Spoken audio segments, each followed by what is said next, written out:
Hello everybody, welcome to my channel Technical Tips with Hassan. Hope you guys are well and safe and enjoying your life. I am uploading this video after 2 days. Actually, I was uploading my videos on regular basis, but from last 2 days I was a little busy, and so I thought I should come up today and make a video. I have seen that many people are viewing my videos and they're liking it. I've seen the feedback as well from people, so thank you very much for that. I have seen my subscriber is increasing as well. It means that people are liking my video. Please point out if you think that there is some mistake or there is anything which you think is not right. Please feel free to leave a comment and I'll definitely have a look. So thank you very much for joining today. Moving forward, just to let you know before I move forward that this video and this tutorial is going to be a little long. One thing is guaranteed, that you will learn a lot in this. So stay tuned, and I will start my video now. So let's move to the agenda. What's the agenda we have? So we have the system run level, how Linux boot up, message of the day. Mainly this video will be focused on the storage management, and a big chunk of question will come from this part, the storage management, definitely. So you please keep an eye on it, and please practice whatever I'm doing here. Practice at your end as well. And you'll see that we'll discuss the storage management, partitions, RAIDs, LVM, swap memory, and file system repairs. So this is the agenda, and let's start without any delay. So the first point in our agenda is the system run level. Okay, so system run level. What is the system run level? So a system run level is one of the modes that Linux, or for example Unix based servers operating system will run on. Okay, each run level has certain number of services and softwares. Basically how you say that it's the init, it initiates the init system.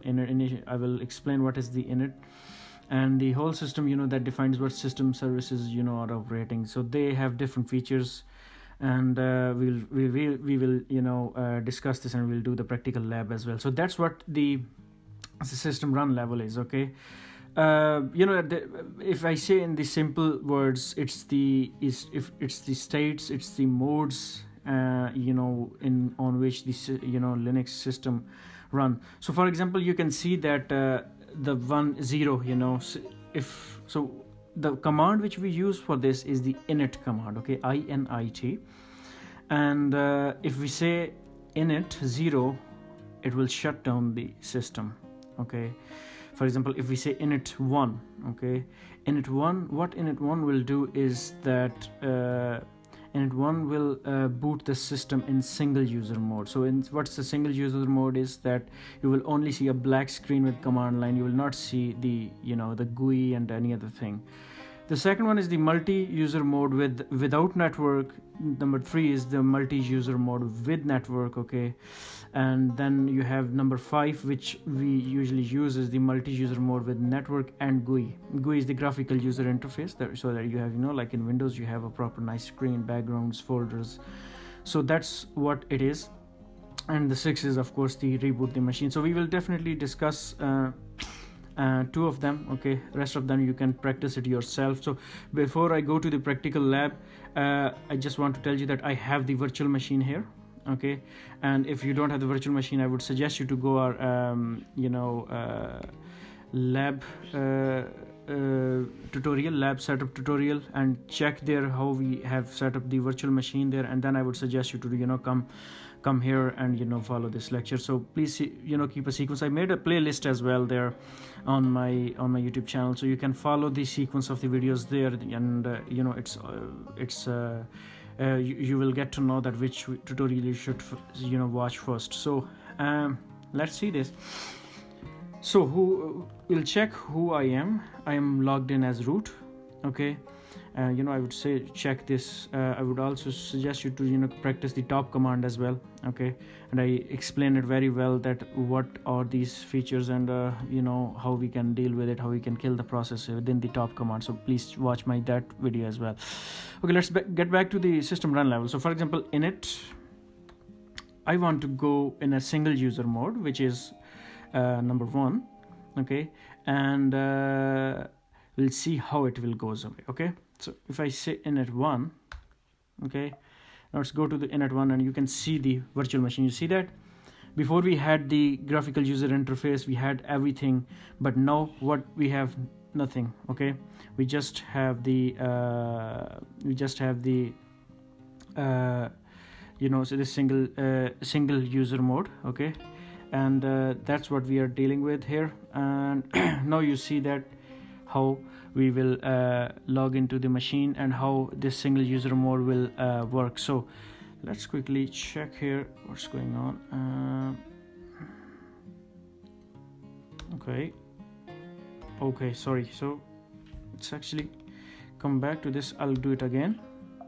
Okay, yeah, here we are. Okay, so they ask for the password for the root, so we logged in root. So you see that we have only black screen here. You see that we don't have that graphical user interface. That's the init level 1. Okay, I can go back to the init level 5 as well by typing 5, which we was using before, and this is the multi-user mode with networking and with GUI. So if I say 5, you see that now it's booting up the system, and it will bring the system with the graphical user interface and with system init level 5, which we are using at the moment. Okay, so that's you can practice yourself, and you can check how we deal with different system run levels. Okay, for example, init 6 is the reboot the system, so you can practice it yourself, and I'm sure that you will enjoy it. Okay, so the next one, which we have the agenda, we have how Linux system boot up. Okay, this is the agenda we have, the next one. Okay, and I made a diagram for you guys so that you can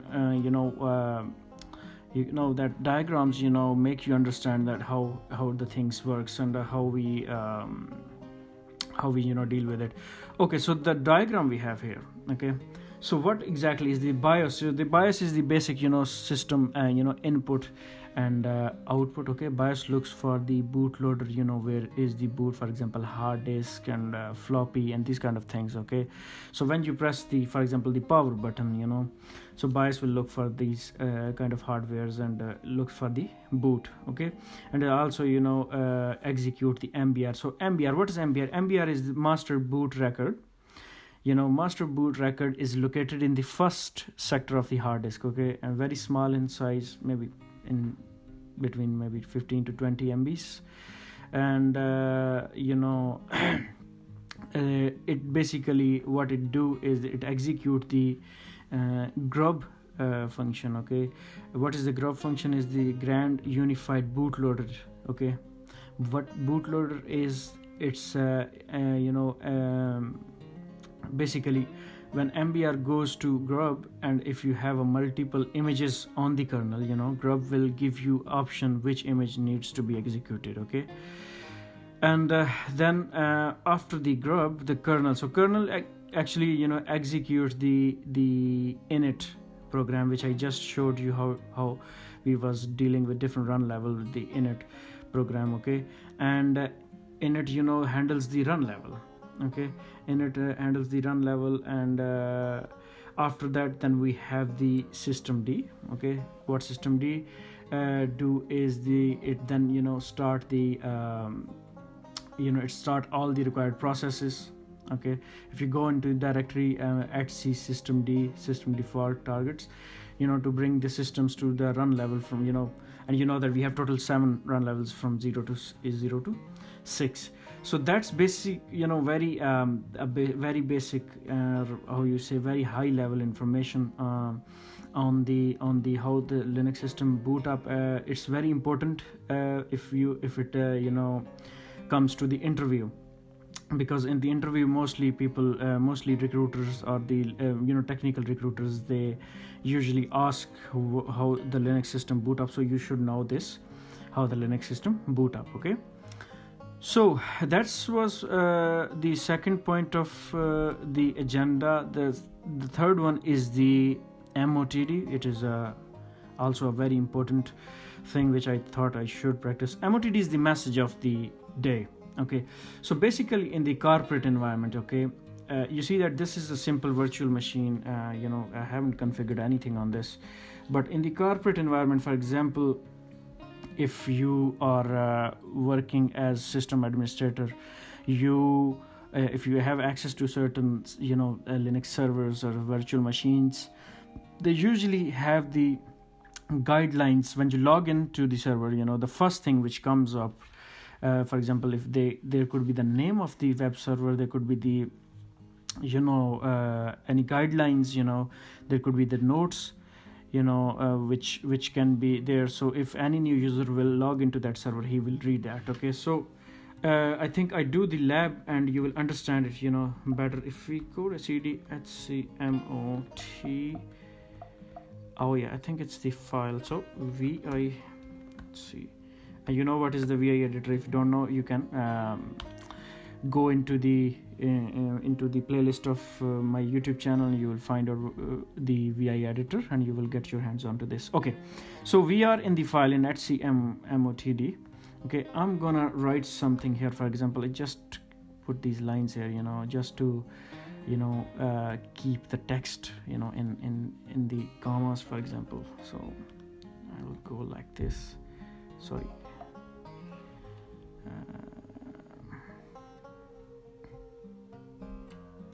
So for example, this is the Linux test machine. Okay, and use it with great care. Okay, so for example, this is my MOTD. Okay, I'm going to save this. Okay, to verify this, the cat command, how we can read or print the text. So you can see that this is what we have. Okay, now I'm going to open a new terminal. You can see here I can open a new terminal here, and I am going to log in with, for example, HRCSA user. Okay, and you see that when I logged in, you can see this message here as well. As you logged into the Linux virtual machine, you will see this message here. So whoever the user is, any user who will log into this virtual machine will have to read this message, and this message will be displayed, the first thing which will be displayed when you logged into the Linux virtual machine. So this is the message of the day. I mean, this is very important and very nice tool, which you should really use it, and just get your hands onto this. The next one, and the important one, and there will be couple of questions will come from this part, and you will see that you will understand that in this tutorial you will understand that how we deal with it, and how we manage the storage. Okay, and how we can perform different operations. Okay, and will definitely come in the exam. If you practice this, you will not forget anything. So let's straight away move on to this. So storage management, in storage management, in the corporate environment, usually we manage the storage, we set up the environments for the developers, and we manage the storage for them, we manage the database server for the devs, and we do a lot of work in terms of the storage management. But basically, what two commands which are the basics of the storage management, and which you should know if it comes to the storage management, is the df and fdisk. Okay, so without any delay, I will go to the storage to the terminal, and we'll do the practicals, and you will definitely understand what I'm doing here.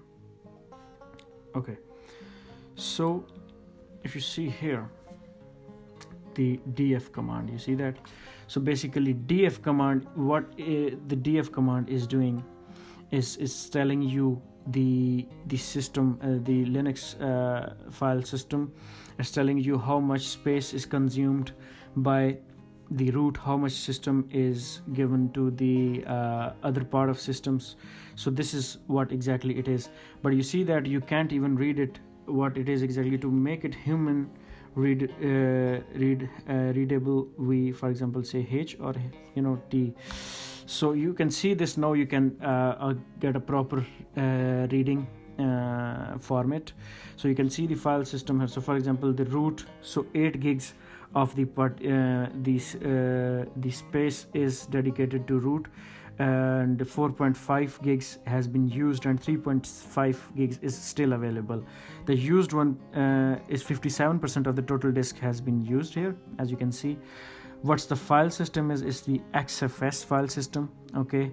And XFS file system, that's there are many other file systems as well. ext, I would suggest you to read a little bit about the file systems as well. ext 1, 2, 3, 4, and then XFS, and then many others there. And then you can see that from that total space on the root, you can see that how much we give to dev, how much we can give to the run, how much we give to the run users. You see that? So this is how we get an information about the file system and the disk storage, how we are managing it, and where it is dedicated and where it is mounted. So this gives you a little bit of I mean, not the little bit, of course, the brief information about the disk storage. So the next one was the Fdisk, okay? So what's the Fdisk is? So Fdisk, will tell you the information about the partition. So Fdisk will not give you single, as I mentioned that Fdisk, itself will not give you any information. You have to bring it with the -l so that you will understand everything. Fdisk -l, I'm going to press this, and now you see that it's sent, through all the information here. So you can see actually what it is again. So we have one disk here, okay, div sta, which is 10 gigs of the space, and it have 2 partitions configured. One is the LVM as well there, and then we have, you can see that swap memory as well, which is almost a gig of the swap memory as well there. So this is basically a very high level overview of the Fdisk. So it basically tells you about the disk information, about the partitions, how many partitions are configured there, how many what partitions are configured there. So this kind of information it will tell you. So I would suggest you to maybe run fdisk command man on it, and read all about it, and you will understand what exactly is this, and you will be you will definitely enjoy this. Okay, so we'll move to the next agenda. You understand these 2 commands, okay? Now the next one is very interesting one and very important one, and which we really should know that, and this question will definitely come in the exam, how to create the partitions, okay? So before I create the partition, okay, what I will do is I will shut down the machine, and I want to tell you something which you really need to know is, first you shut down the virtual machine, okay? You see that the virtual machine is now shutting down, okay? Why I shut this down is that we need to add a disk with this, okay? And then we have to create a partition of that disk, okay? And before you go and create the partition, I would suggest you to take the snapshot of this, okay? So that you simply can revert back to its original position, okay? Simply take a snapshot, okay? I already take the snapshot, so I will not take the snapshot. I would suggest you to take the snapshot. What I'm gonna do is I'll go to the setting, I'll go to the storage, okay, and then I will add a disk here, hard disk, okay? And you see that we already have the disk because I was created, but if you don't have the disk, you simply can create a disk, and you can go through these same steps, and then this one, and then you can press create, okay? As I already have it here, so I'm not gonna create that. I will use the same one, okay? I'll choose this, and look, we have it there, okay? I press okay, and now I'm going to start the virtual machine again. and then we are good to go, and I'll show you how we create the partitions here. Okay, now the partition is very important, very important topic, and you should really take care of this. You should really practice the things here. Okay, so we are here now, and I'm going to log in. My machine is still booting up, so just give it maybe 10 seconds more, and it should come back. Here you see there's still not boot up, so okay, it's boot up, and I'm going to log into this. I logged in here.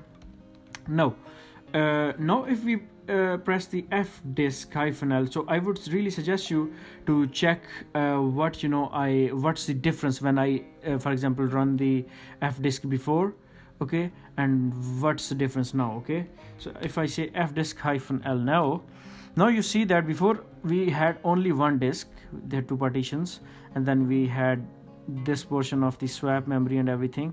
Now we got another disk, which I showed you that I have attached to this Linux virtual machine. Okay, so this disk is called SDB, and now what we have to do is we have to create a partition of this, and then we'll get to know more. So to create the partition, as I mentioned, that Fdisk and df both are very important command, and you will use this throughout your storage management. So what I'm going to do is I'll press the Fdisk and -L. So just to check this, so you see that dev/SDB, this is our disk which we have attached, and this is the 8 gigs of the space I already showed you in my virtual box as well. So what I'm going to do is I'm going to take this disk, I would say dev SDB, and I want to create the partition here. Now you see that here so change will remain in memory only until you decide to write them. Okay, be careful before you using the write command, and device does not contain any recognized partition table built on the new DOS disk label with disk identifier. Okay, so you read this and you see that command M for the help. So I would suggest you to press M first, so to understand what are the options. We have possible options here. We can delete the partitions. We have create a new empty GPT partition table.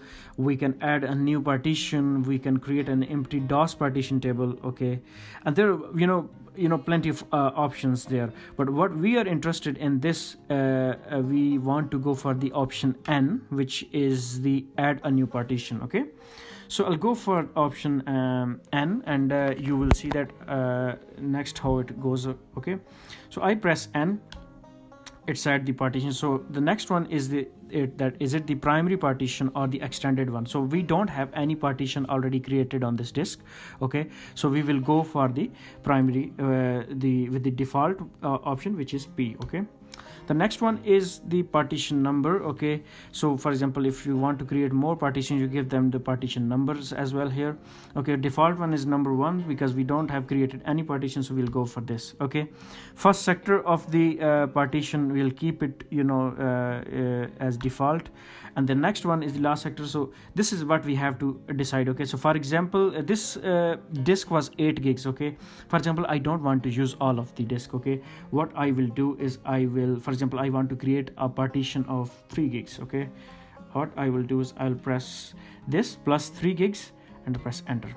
Okay, now here is very important thing which you have to be careful of. So you can press M again, and you see that now partition is created, but it will not be permanently created unless you write this table to the disk. Okay, and to write you have the W option there. So when you press W, it said that partition has been altered, partition table has been altered, so partition is created here. Okay, now what's are the next step is to assign or to format the partition, and to assign, for example, the file system to this partition. Okay, so for that we have a command is the mkfs. So remember this command, mkfs, make file system, mkfs. Okay, there are many one, but we will go for mkfs dot. Now you see that these all are the file systems. Okay, now you can give any file system here. You have fat, you have ext, you have xfs, For example, I want to go for the XFS. Okay, so I will go for this MKFS, and then we'll go for the dev SDB1. Okay, so you see that SDB is our disk, but SDB1 is the the partition which created from disk. So we'll go for the SDB1, and you see that the file system has been assigned to the disk. Now what we will do is that we will create a folder in the root directory or wherever we want, and we assign this partition to that file system. So for example, if I say mkdir, and you know how we can create the folder. Okay, so first of all, I will show you. Go to the root, you are in the root mkdir, and now you create, for example, LFCS. Okay, Linux Foundation Certified Sysadmin. We create the LFCS directory. Okay, verify that you have the directory there, and you can see that directory is here. Okay, now what I have to do is I have to mount that partition which I have created to this folder. Okay, so I'll say mount and dev SDB1, and we will mount it to LFCS. Okay, you see that this is now mounted. Okay, now what we will do is we'll go to the very basic command which we have, ht, press enter, and you will see that LFCS is there. Okay, we assign the XFS file system which is there. We wanted this partition only 3 gigs. Okay, we did that. We have 3 gigs here, and this is the new partition which we have made here. Now when you reboot the system, okay, and you come back, this partition will not be here. When you will press the df-ht, this partition will not be here. It will be unmounted itself. So to permanently mount this, to permanently keep this mounted, what we will do is we will go to cat etc mtab. Okay, and you see that this is the information about our partition. It's written here. Okay, now what we have to do, we copy that line. We have to go to etc fs tab. Okay, and we have to what we have to do is we have to make the entry of our new partition here, so that when we reboot the system, that will survive in the reboot. Okay, and that will be there, that will be still there, that will be mounted. Okay, so what I'll do is, sorry, actually I have messed up here, sorry, and this we made the entry here. And just to let you know, if we reboot again, I'm going to reboot the system. Now I have rebooted. You can see that my virtual machine is now rebooting, and now when it come back, you will see that the disk partition is still there, it's still mounted, and we are using that partition, and it will be the same size. There will be no changes there. And you remember that I asked you to take the snapshot as well, and that's why I ask you to take the snapshot. So if you for example mess up with your virtual machine, if there is any problem, you can revert to the previous condition or previous snapshot, and it will be the same as its brand new one. Now if I press the -ht, and you will see that LFCS partition is still there. Okay, still there. It doesn't go away, it doesn't unmounted, and no, it's still there. So this is what how we configure the partition. These are the steps. I would suggest you to please follow this from the start till end, and make the steps yourself and practice it as much as you can, so that you understand that, and you will it should be on your fingertips, because usually we forget the things when we don't do it for long term. For example, if I don't do this for good few years, I would maybe forget about it. So I would suggest you to practice this as much as you can, and you will learn this a lot. Okay, so the next one, we have the how to configure the RAID, and now we'll move to the RAID section of this agenda, and I'll explain you what exactly the RAID is, and how we configure it in Linux. And this is very important one. Definitely 1 or 2 questions will come only from the RAID in the storage management module. So please watch the next practical lab and the theory very carefully and check how we can configure the. Okay guys, so now we are moving to our next agenda, which is the how we configure the RAIDs. Okay, I already showed you what are the system run level, how Linux system boot up, message of the day, and then I showed you the 2 commands, which is storage management. Okay, then we have the partitions. I told you how to create the partitions. Now the next one is very important one, and there will be one question which will definitely come, and that's the RAID. Okay, so if you don't know what exactly the RAID is, I would suggest you to read more on it, but I will definitely tell you briefly what exactly the RAID is and how we configure it, what are the levels there. So basically RAID, it's a technology that is used to increase the performance or the reliability of the data storage, and it stands for redundant array of independent drives. Okay, so RAID system consists of 2 or more drives work in parallel order, and there are many types of the RAID, as you can see on the screen. RAID 0, RAID 1, RAID 5, RAID 10, but the most common one which we use is RAID 0, RAID 1 and RAID 5. Okay, so that's what I'm going to explain you more and more so you can understand everything. So what exactly the RAID 0 is? So we'll start from RAID 0. Okay, so you see that if in RAID 0 system data usually split up into the blocks, and that get written across all the drives in the array. So by using the multiple disks, for example, at least 2 at the same time, this offers a good input or output for performance. So you see the picture down there. So if we save a data, for example, if a RAID 0 is configured on 2 disks below, if we configure the RAID 0 and we store the data on them, it will be saved across all of the disks on disk 1 and disk 2 as well. Okay, which make it more efficient and input output performance more sharper and more faster than the normal disks. So this is the benefit of the RAID. So usually RAID 0 offers a great performance, I mean both in read and write operations. Okay, so there there's no overhead caused by the parity controls, and all storage capacity is used. There is no overhead. I mean, for example, there is no for example, we say the hidden charges, like, so there is no you can use all. For example, if disk 1 is 10 gigs and disk 2 is 10 gigs, so you can use all 20 gigs of the data. Now what's the disadvantage of the RAID 0 is that it's not the fault tolerant. So for example, if disk 1 fail, all of the data will be gone. So this is the disadvantage of the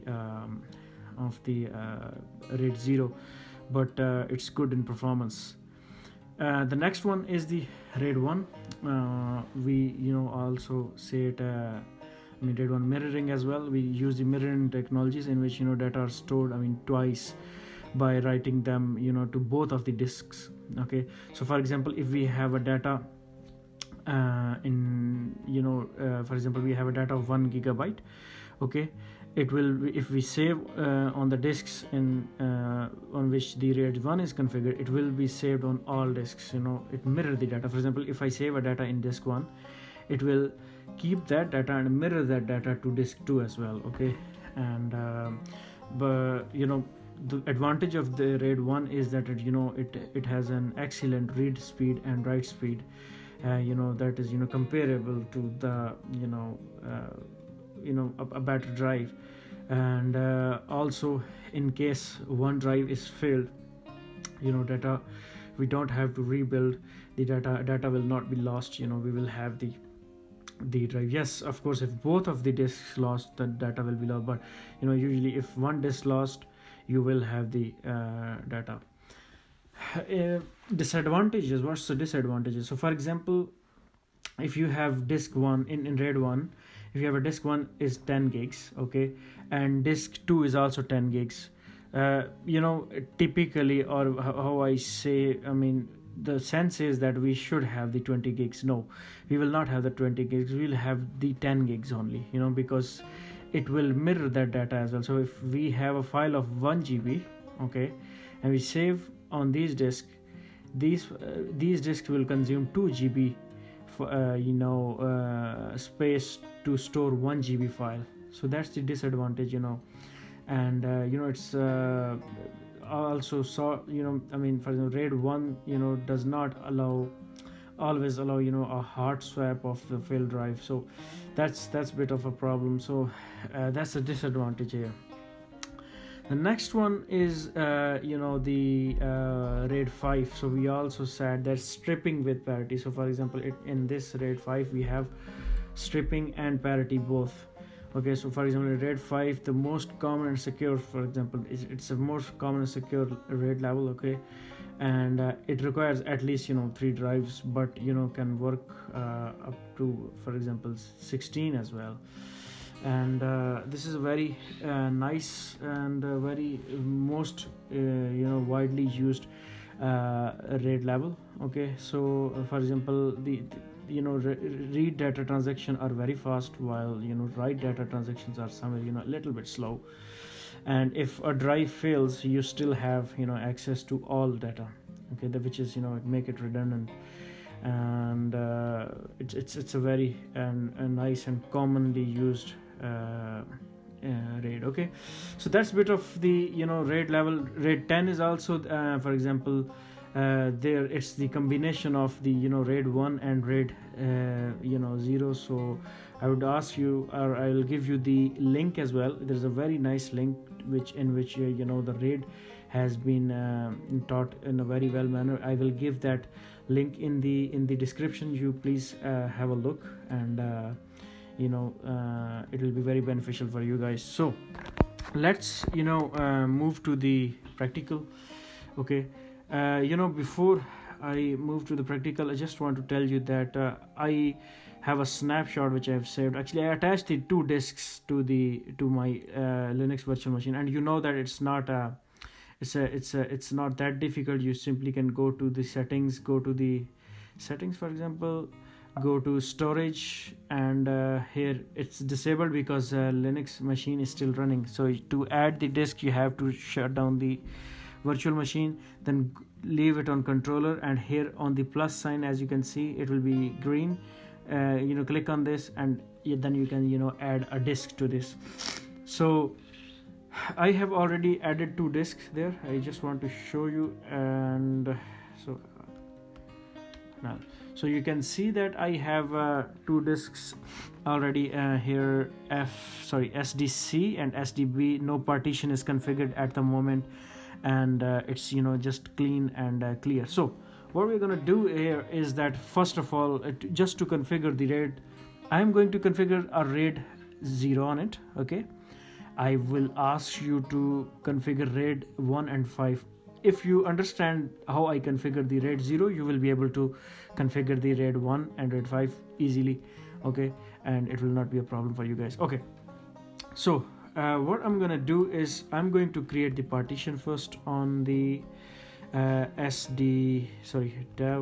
SDB, and then after creating SDB and SDC partitions, then I'll configure RAID on them, RAID 0, and you will see what's the process there next. So I'm going to create the partition.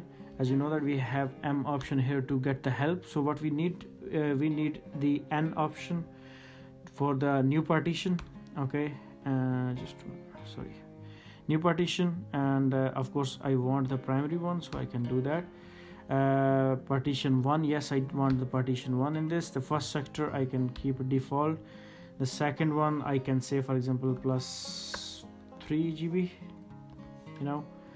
and this one here. Now here what I have to do, that I have to change the partition type.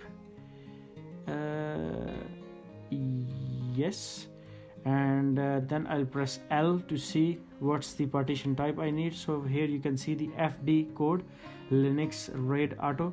So I'll press FD here so that this partition will be configured for RAID here, and now I can write it. Okay, now I write this partition has been configured. Now the next thing which I want to do is I want to configure partition SDC, and I'll create a new partition here. I'll leave it as P primary, and I will leave that default. I'll leave this at default. I can give, for example, +2 gigs here, and I'll press enter. Here I have to change the partition type, and then I'll say FD for the, of course, for the Linux RAID, and this, and then I'll type W to write this. Okay, now we have the partition configured on both of the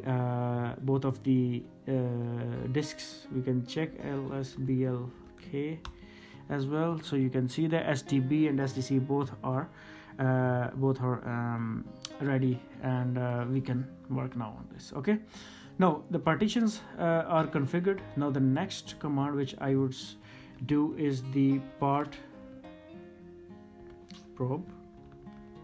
This is the command, and we'll say dev SDB. Okay, and we'll say STC. Now what part probe command will do, it will implement the changes so that kernel read these changes. Okay, now this is done here. Now the next command which you have to know is the mda-dm. Okay, in this I'll now configure the RAID 0 here. Okay, now this to configure this RAID 0, we can say, for example, dev rd1. For example, this we can choose this name rd1, for example, rd0. So you can say, for example, this is RAID 0 -l. L means level here, and then 0, we are configuring the RAID 0 -n, the number of disks, how many disks we have. 2 disks here, and then we will give the name of the disks. Okay, so SD, for example, B1, and dev SDC1. Now this is here, and we will click here. You can see that oh yes, that's my bad. Actually, we can't give this name, we have to give it MD. Actually, I'm sorry, it's my bad. And yes, now you can see that the array is started. Okay, now this is here, that's done. Now what we will do is that we will assign the file system. So I'll say mkfs dot, for example, I give ext, for example, 3 to dev md 0. Okay, so you can see that we have the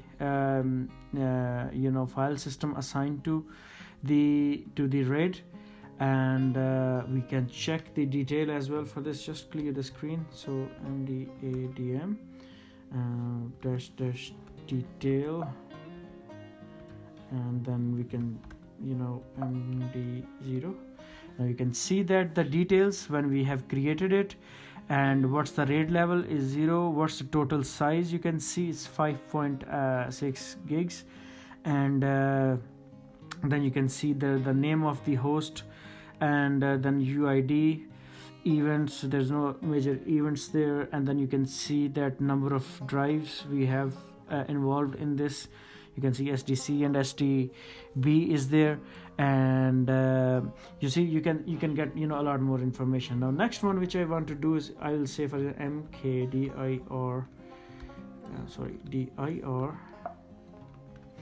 and I'll create a directory in the root. I say RAID 0,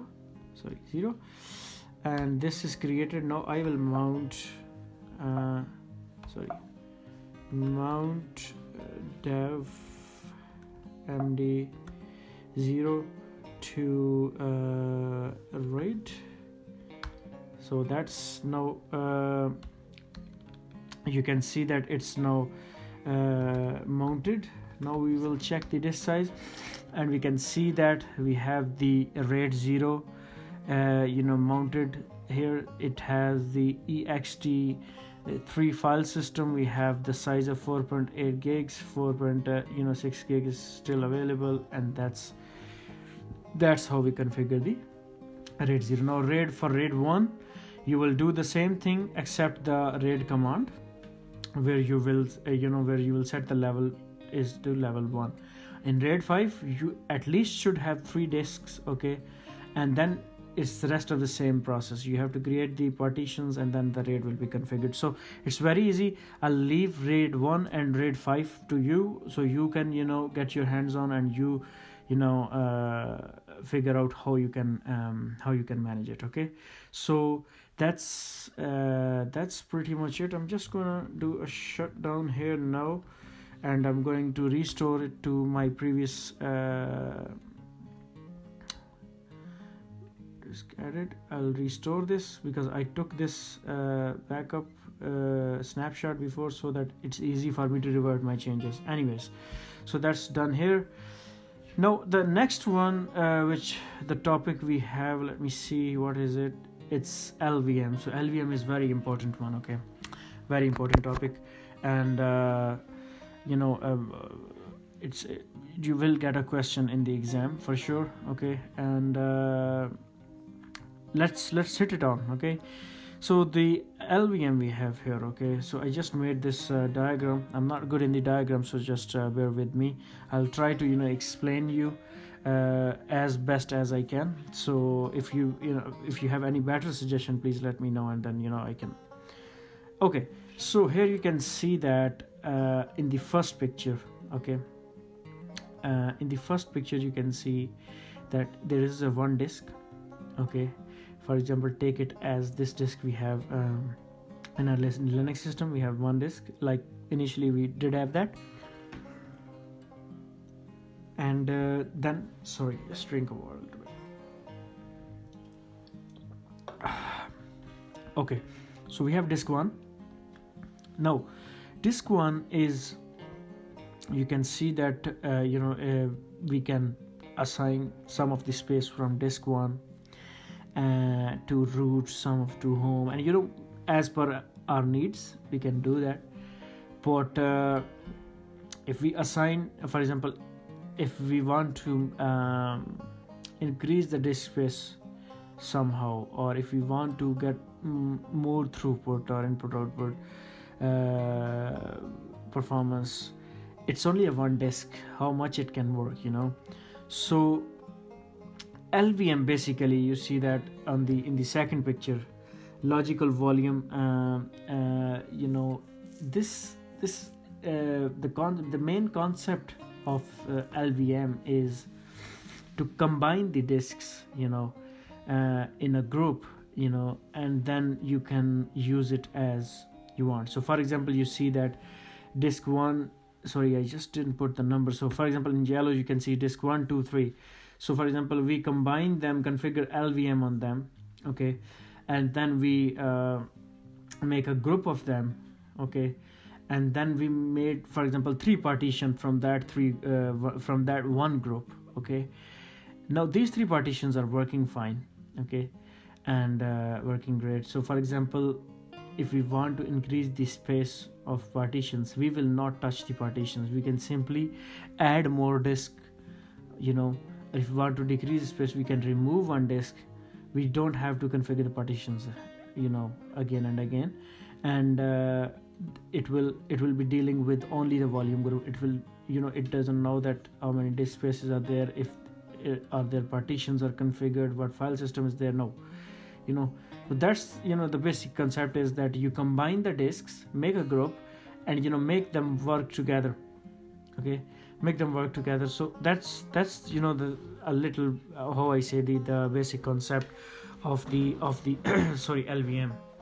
Now the next one which I want to show you, actually I took this image from the internet, and you see the link here as well. I'm going to provide this link to you guys as well. And this image was very nice, and I thought that this is the best picture which I can bring it on, and I can show you how we work. Okay, so you see that down we have 3 hard disks. Okay, and then 3 hard disks have the partitions as well there. Okay, and after the partitions, these partitions have the physical volume as well on top of the partitions. Okay, now these 3 physical volume are attached to one volume group. Okay, and then this one volume group attached to one logical volume, and then we can mount it to our mounting point in the Linux operating system. But anyways, don't worry, this is just a picture. Just want to let you know, in pictures people usually understand the concept very well. So I thought the picture is a good idea to bring it on. Okay, so we'll move forward. Okay, and let's do the practical, and you will understand what I am talking about. Okay, so I'm going to sign in again to my server. Sorry, what's happening here? Oh, it's not started. Sorry.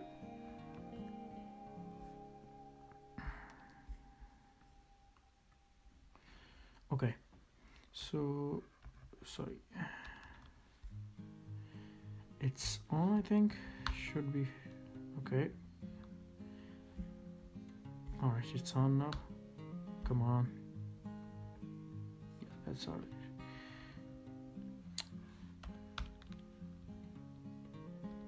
Come on, what is wrong with you? It's good that you get the errors. This way you learn, and which is great. You learn a lot in this way. Okay, there you go. So we are in. Okay, now I'm going to do Fdisk-L, so you can see that I have SDC and SDB disk there. Okay, now what I am going to do is that I'm going to configure the partitions on SDB and SDC, and I'm not going to use the SDA. Okay, just going to use SDB and SDC. Okay, then I'll create the partitions on them, then I'll create the physical volume, and then I will do is that I will create the volume group, then logical volume, and then I'll mount it. But you will see what exactly I'm going to do. Okay, so first of all I'm going to create the partition. So from this point you should be the master of partitions, and you should know that how to create the partition. So if I say SDB, okay, and we need to create new partition here. We can go for the default one. Yes, default one, default. For example, I want to give it to 3 gigs, and then I want to change the partition here, and press L, and you'll see where is the LVM. Oh yeah, here it is, 8E. So this is the 8E is the code for hex code for the 8E is the hex code for the LVM. I'll press this to change the partition, and now I want to write it. Okay, so that partition is created, LVM partition. And if you want to verify it, LSBLK, you can see that SDB have the partition configured. So if you also see Fdisk-L, and where is the SDB? So you see that SDB, and it had the LVM partition is configured there. Okay, now I'll go for the SDC. Same, want to create a new partition. We will go for default. I'll go for example again 3 gigs for example here, and want to change the type. Just to let you know, you see the T option, change the partition system ID. So I will do T, and I will put 8E for the LVM. Press enter, and I'll write it. Okay, now we have 2 LVM partitions already. Now what's the next step is? Next step is to create the physical volume. Okay, now to create a physical volume, what's the command is the pv create physical volume create pv create, and we'll say dev sd sd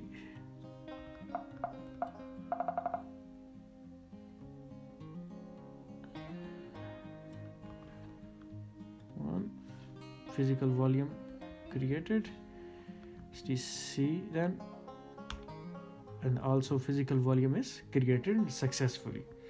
Now the next part is when physical volume is created. Now we have to create the volume group. Okay, now how we will create the volume group is that we will create the volume group and then we will assign it. Okay, so for example, volume group is there, so say VG create volume group create, and we give the name. For example, we can say LFCS underscore VG. Okay, now the volume is created and we have to assign it to dev SD SD, sorry, my bad, SDB1 and dev SDC1. Okay, see that the volume group is also created. Now what's the next step here? We have volume group, we have the volume logical volume, but before we do that, we will say, for example, we create the volume group, so we will say VG display, just to see that we have the LFCS. You see that this is the volume group which we have already created. And what else do we have here? Yeah, so this volume is created here. Now what's the next step? Is the logical volume to create. Okay, and this is the I think the last step we have is logical volume created, and then we have to assign the file system, format the LVM, and then mount it. That's what that. So that the last operation is to logical volume create. So we'll say LVC or LV create hyphen n, and then we say, for example, LFCS underscore LV. Okay, that was VG, which was a volume group. This is LV, which is a logical volume dash SI size. Okay, and then for example I give 2 gigs. Okay, and then I need to put the volume group name, which was I think LFCS underscore VG, and that should work. Okay, so that's giving the error. So let me see what is the error. LV create hyphen n, and then of course we have the logical volume name, and then size is 2 gigs, which we put, and then of course the volume group name, which is, so let me see what was the volume group. We have LFCS underscore VG LG, and why is it saying this way? And they say that strips maybe this way. Yeah, sorry, you see that only one mistake here. So logical volume is created as well. Okay, which is you can see LFCS underscore L. Now what we're gonna do is that we are going to assign the for example now we have to, now you see that how we go further and how we are doing this. So you understand this picture here. Okay, how we created the partition from the first and you see we had the 2 disks there. Okay, and from these 2 disks we created the partitions. Okay, now remember, it's not the simple partition. Okay, it's the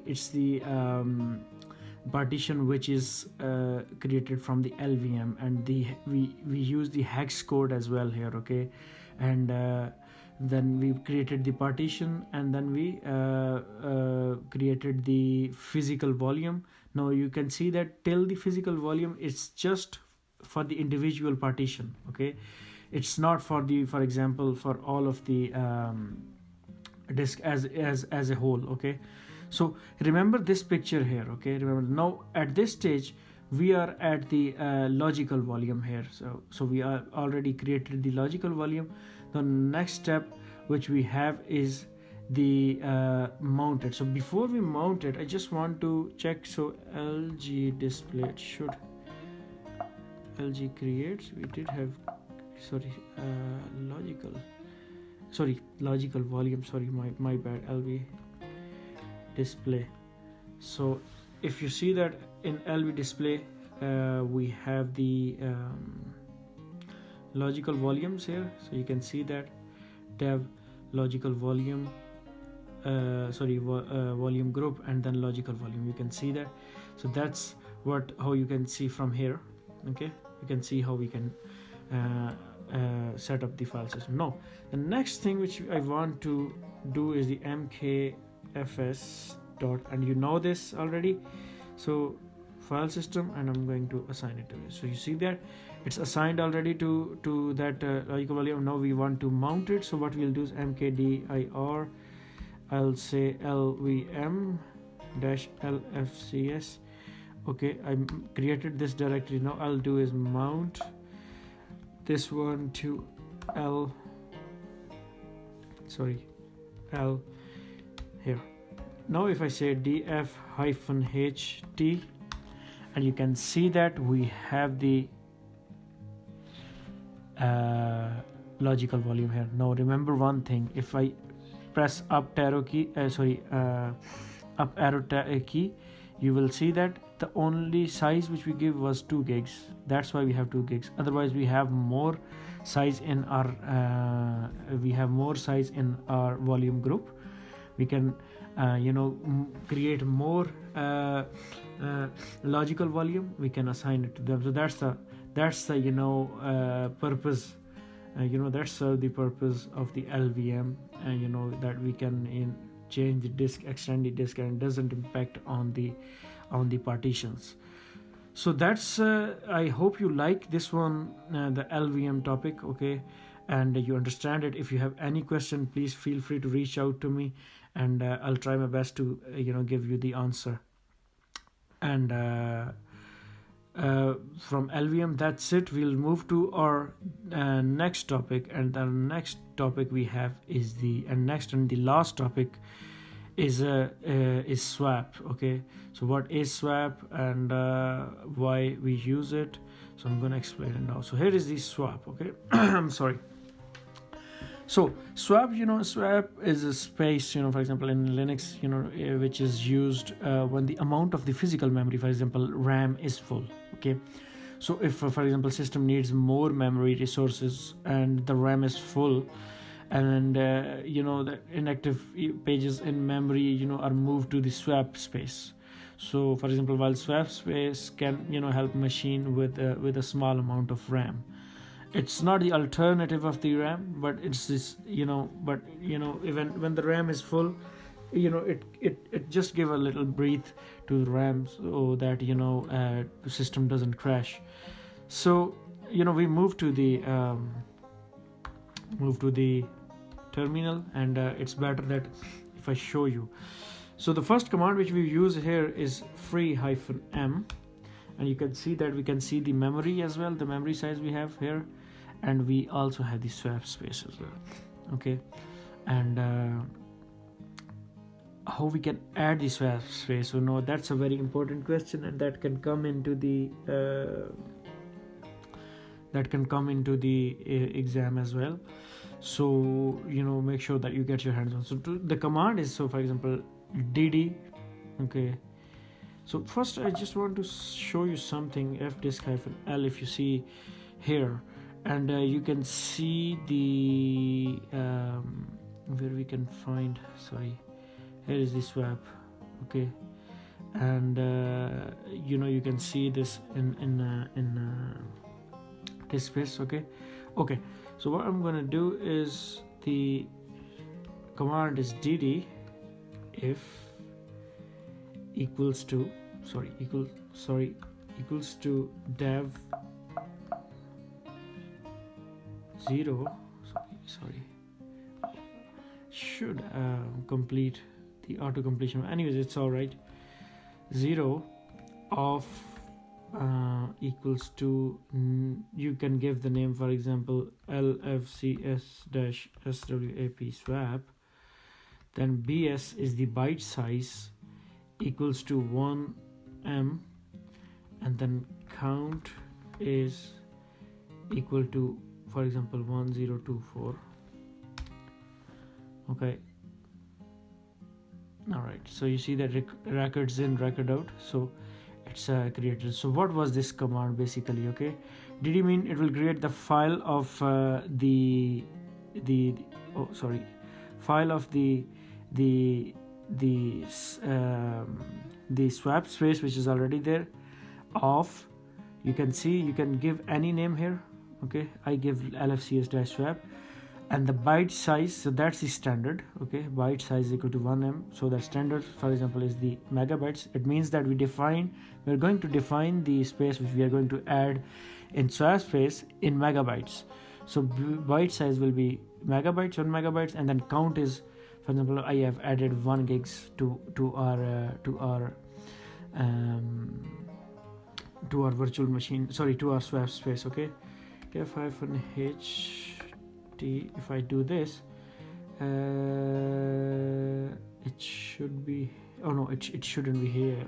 For example, if you say here, if you go to the root directory and if you say -, yes, so we have the, you see that swap space is already created in the root directory. Okay, now what we will do is we'll to mount it, we'll say mk, so make this as swap, LFCS swap. Okay, and that's great, it's created, it's there, it mounted. Now if we check the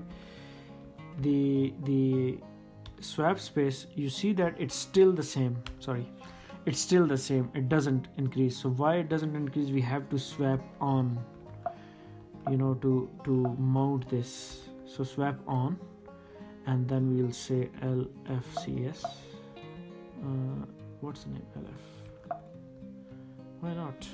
Okay, LF, sorry, it's my bad actually. Why not? So where is it? So we have it here. Okay, sorry. And now you say swap swap on. What's this? Yeah, that's why actually. So the permissions are not right. So you can see that the permissions are not right. It's asking for giving the permission at 644 or 600 should we suggest. Okay, we'll do this way. So we'll say ch mode. We don't want anyone, you know, to interrupt or, you know, write to this swap space. So what we'll do is we'll do this. And now if we go for this, it, okay, swap on failed, device is busy. Okay, all right, that's a strange one. Okay, let's see what's the matter here. So if we go, for example, I think it's still changing permissions. So if we see, for example, go again for 644, it's done. And if we go back to upon, and it says devices, I'm not sure why it's giving this one, but that should be the last step, you know, where we can well, we can remove this, for example, on or LFCS. Yes, remove this operation not permitted, because yes, I know that why it's not. HTR. Okay, makes sense, we can't execute. And let me see one more thing here.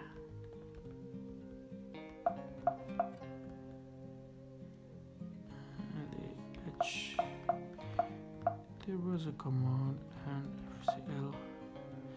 Yes, it was something. Anyways, that's the last step actually, which you have to do and increase it. Let me see if this is increased here. Oh yeah, actually it's already swapped on. I don't know why it was giving the problem of that device is busy, but you see that the swap space before, which we check here quickly, I'm gonna show you. See that you see the 1023 MBs, and then you can see that it's 2 gigs, almost 2 gigs. So it already swapped on, and it's increased there. So that's how you increase the swap space as well, and you understand that what is the swap space. So with this you can see that all of our agenda has been completed. Sorry for the long video, and I know that there are I think 2 or 3 topics which are left out there. What I will do is I'll try to cover it in the next video, and I was thinking maybe I can cover it in one video, but I think it's not possible, and the video is being too long. So what I'll do is I'll make another video and we'll cover some of them. For example, the file system repair, so I will definitely recover that as well. That's pretty much it, guys. I hope you like this video. If you have any question, please don't hesitate and ask me, and till then, good luck, and enjoy Linux. Thank you very much, guys. Bye and good night.